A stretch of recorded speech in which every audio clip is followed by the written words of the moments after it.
చెందిన ప్రతి వస్తువు కూడా ఎంతో ప్రత్యేకం సాధించిందని చెప్పాలి. అయితే ఆ అదృష్టం హైదరాబాద్ కూడా చెందని చెప్పాలి. ఎందుకంటే అయోధ్యకు చెందిన ద్వారాలు ఏవైతే ఉంటాయో అవన్నీ కూడా హైదరాబాద్ చెందిన వ్యక్తి తయారు చేసి కూడా అక్కడ పంపించడం జరిగింది. మరి దాని గురించి తెలుసుకుందాం.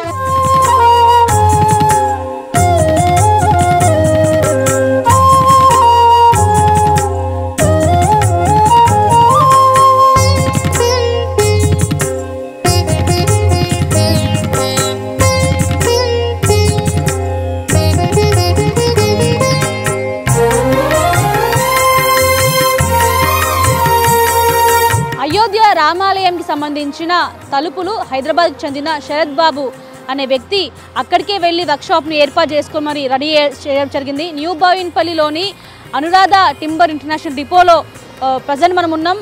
వారితో మాట్లాడదాం. మనతో పాటు శరత్ బాబుని వారితో మాట్లాడదాం. మీ చేతుల మీద అయోధ్య తలుపులను కూడా రెడీ చేయడం జరిగింది. సో ఎప్పుడు మీకు ఈ టెండర్ వచ్చింది? ఎలా మిమ్మల్ని కాంటాక్ట్ అయ్యారు? ఏం చెప్తారు సార్ ఆలయం గురించి? శ్రీరామ జన్మభూమి అయోధ్య మందిరం మొదట మమ్మల్ని పిలిచి ఒక 3 సంవత్సరాల క్రితం మందిరం ఎలా ఉండబోతుంది అనే మోడల్ని వుడ్లో తయారు చేయమని చంపత్రాయ్ గారు ఆదేశించారు. ఆ ప్రకారం మేము వుడ్లో మోడల్ తయారు చేసుకొని మందిరం ఎలా రాబోతుంది, ఇప్పుడు కట్టే మందిరం ఇప్పుడు అయిపోయింది, ఆ కట్టే మందిరం ఎలా ఉండబోతుంది అనేది మేము వాళ్ళ దగ్గర ఉన్న బేసిక్ డ్రాయింగ్స్ ప్రకారం తయారు చేసి అక్కడ పెట్టాము. ఆ తర్వాత ఇంకొక 1 ఇయర్ తర్వాత మమ్మల్ని పిలిచి across the process Tata engineering services, Larson and Toubro, Ayodhya trust, UP government వీళ్ళందరూ కూడా ఇండియాలో ఉన్న బెస్ట్ టీమ్స్ అందరినీ పిలిచే క్రమంలో మమ్మల్ని కూడా పిలిచి ఈ తలుపుల పని మమ్మల్ని చేయమని మాకు అప్పచెప్పారు.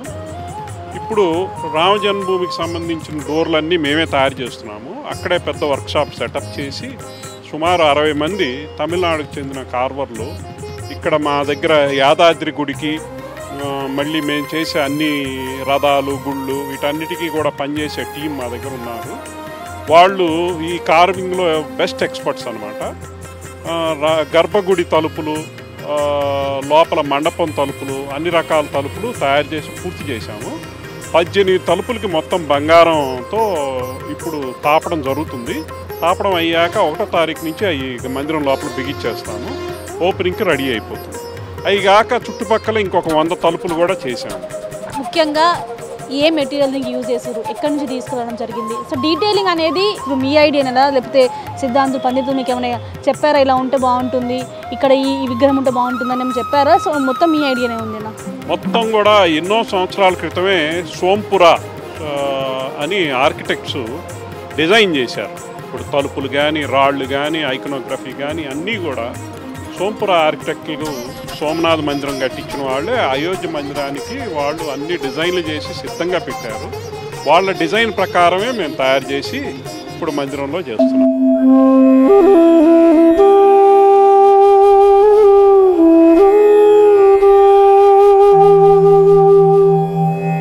ఒక 60 మంది దాకా పనిచేశారు. చాలా జాగ్రత్తగా తయారు చేశామండి. చాలా పవిత్రంగా ఈ కార్యక్రమాన్ని భావించి అతి హై క్వాలిటీ తయారు చేసి పెట్టాము. బలార్షా టీకుడ్ మొత్తం బలార్షా నుంచి ఒక 100 పీసుల్లో 20 పీసులు మాత్రమే సెలెక్ట్ చేసి ఈ మందిరానికి వాడటం జరిగింది. చాలా హై సెలెక్షన్ చేసి హై క్వాలిటీ వుడ్ వాడాము. ఎక్కడా కూడా స్క్రూ కానీ, మేకు కానీ, నెయిల్ కానీ వాడలేదు. అన్నీ కూడా ఇంకొక 1000 సంవత్సరాలు ఉండే విధంగా అంత నైపుణ్యంగా నాణ్యంగా తయారు చేశాం. సుమారు 500-1000 సంవత్సరాల వరకు ఏమి ఇబ్బంది లేకుండా తయారు చేశాం. వెనకాల ఉన్నది ఒక విగ్రహం కనిపిస్తుంది. ఈ విగ్రహం స్పెషాలిటీ ఏంటి సార్? ఇక్కడ చాలా మంది వచ్చి చూసి వెళ్తూ ఉన్నారు. సో ఈ విగ్రహం గురించి ఎక్స్ప్లెయిన్ చేయరా? ఇది శ్రీరాములు వారి విగ్రహం. రాములు వారు లంకం జయించాక అయోధ్య వెనక్కి వెళ్ళే విషయానికి 3D ఫామ్లో చెక్కుతున్నాము. ఇది ఇంకా పూర్తి అవ్వలేదు, సగమే అయింది, ఇంకా సగం పని ఉంది. ఈ విగ్రహాన్ని మనం రాముల వారి పరివారం మొత్తాన్ని 3D ఫామ్లో చెక్కుతున్నాం. ఇప్పుడు ఈ రామాలయం కడుతున్నారు. ఇంతకు ముందుకు గతంలో ఏ ఆలయాలను మీరు నిర్మించడం జరిగింది? దానికి సంబంధించిన విశేషాలు ఎలా ఉన్నాయి? లేటెస్ట్గా మేము యాదాద్రి మందిరం మొత్తం మేమే చేసాం. అన్ని తలుపులు మేమే చేసాం. చుట్టుపక్కల కావలసిన గెస్ట్ హౌస్లు, కాటేజీలు అన్నిటికీ కూడా యాదాద్రి మందిరానికి కావాల్సిన తలుపులన్నీ మేమే చేసాం. అదిగాక ఒక వారం క్రితం రాష్ట్రపతికి మేము పెద్ద భారతదేశంలో కల్లా పెద్ద ఫ్లాగ్ పోస్ట్ జెండాకర్ర అంటారు. అది వుడ్లో తయారు చేసి రాష్ట్రపతి గారి చేత ఓపెన్ చేయించి శభాష్ అనిపించుకున్నాం. మీరు ఆల్రెడీ అక్కడికి వెళ్ళి మందిరం మొత్తం చూసి ఉంటారు. ఎలా ఉంది సార్ మొత్తం ఇన్ డీటెయిల్గా ఆర్కిటెక్చర్ కానీ ఎలా ఉంది, మీకు ఏమనిపించింది ఆలయం చూస్తే ఒకసారిగా?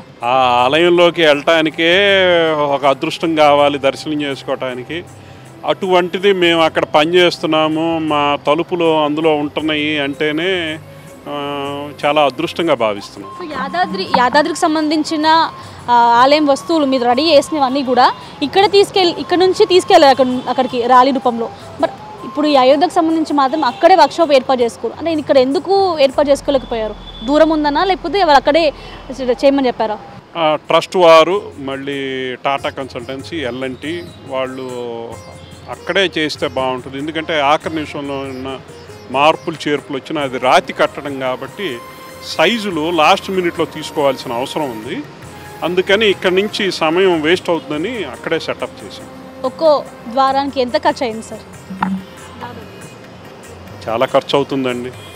ఖర్చుకి ఏమి ఎవరు కూడా ఈ కార్యక్రమంలో ఖర్చు గురించి ఎవరు పట్టించుకోవట్లేదు. మొత్తానికైతే అయోధ్యలో ఉన్న దాదాపు 100కు పైగా తలుపులను కూడా అనురాధ ఇంటర్నేషనల్ డిపో న్యూ బోయిన్పల్లిలో ఉన్న ఈ డిపో సంస్థ వాళ్ళే చేయడం జరిగింది. అక్కడికే వెళ్ళి వర్క్షాప్ని ఏర్పాటు చేసుకొని కూడా అన్ని కూడా పనులన్నీ కూడా శరవేగంగా ఇన్ టైం కంప్లీట్ అయ్యేలా కూడా ఏర్పాటు చేయడం జరిగింది. నా వెనుక ఉన్న ఏదైతే రామ్ పరివార్కి సంబంధించిన విగ్రహం ఉందో దాన్ని అవకాశం వస్తే కూడా అక్కడికి తీసుకెళ్లే ఏర్పాట్లన్నీ కూడా చేయడం జరిగిందని కూడా శరత్ బాబు చెప్తున్న పరిస్థితి కనిపిస్తూ ఉంది. ప్రజెంట్ మనం చూస్తున్న విగ్రహాన్ని రామ్ పరివార్ విగ్రహాన్ని చాలామంది వచ్చి విశేషంగా చూసి వెళ్తూ ఉన్న పరిస్థితి కనిపిస్తూ ఉంది. సో మొత్తానికి నగరంలోని ఈ డిపోకి చెందిన వ్యక్తే అక్కడ వర్క్షాప్ని ఏర్పాటు చేసుకొని రెడీ చేయడంతో కూడా చాలా సంతోషం వ్యక్తం చేస్తున్న పరిస్థితి. ఇప్పటికే ఎంతోమంది ఇక్కడే తలుపులు ఉన్నాయేమో అని కూడా చాలామంది వచ్చి కూడా వెనుకకు వెళ్తున్న పరిస్థితి కనిపిస్తూ ఉంది. కెమెరా పర్సన్ పురుషోత్తంతో మోనికా, 6 న్యూస్, హైదరాబాద్.